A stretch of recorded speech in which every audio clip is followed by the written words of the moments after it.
I definitely went through a difficult patch at the beginning. I found it embarrassing. The humiliation that people would think that I might be a racist. Though Sharon says nothing could be further from the truth, her life became a living hell after the story broke. Particularly hard to handle, constant death threats. Killer, crucifier. They were going to kill the family. They were going to come at night with knives, cut all our throats and the animals. So I had all of that, all the threats. We had to have 24-hour guards. Canceling often happens to celebrities or public figures, and in these cases, canceled means attempts to block someone from having a prominent public platform or career.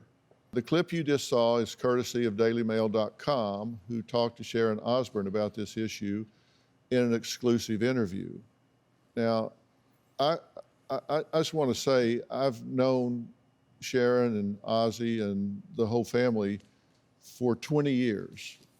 And I can tell you that my experience is she doesn't have a racist bone in her body or a racist thought in her head, but the mob with no due process decided that she did. And so she wound up losing a 12, 13-year job at the Talk.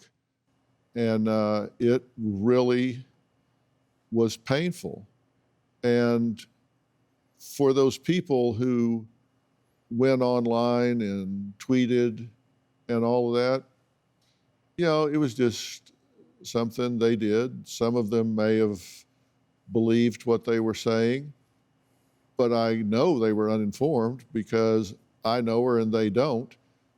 A lot of them that I read were just idiotic.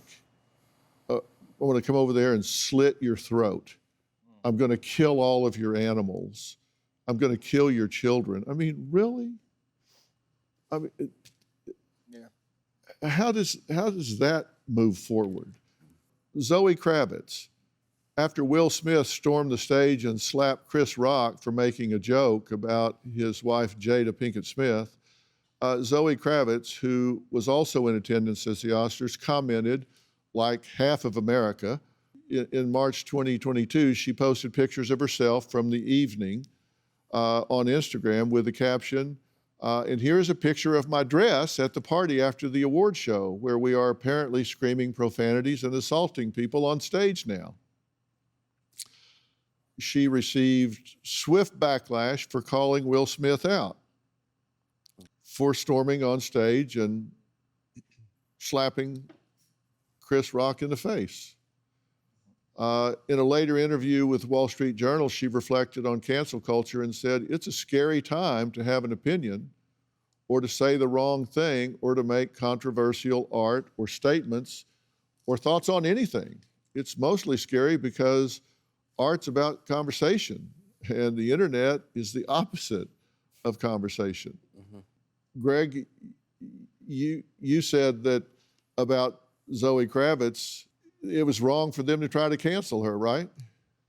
Absolutely. Zoe Kravitz was entirely right. When you start blurring the distinction between speech and violence and applaud someone who hits a comedian that's half their size after making a joke, that's a very dangerous road to go down. And we've seen comedians assaulted with increasing frequency. And people should remember that conflation of speech with violence. I mean, they tried to kill Salman Rushdie in the past after years and years and years of him being on the run.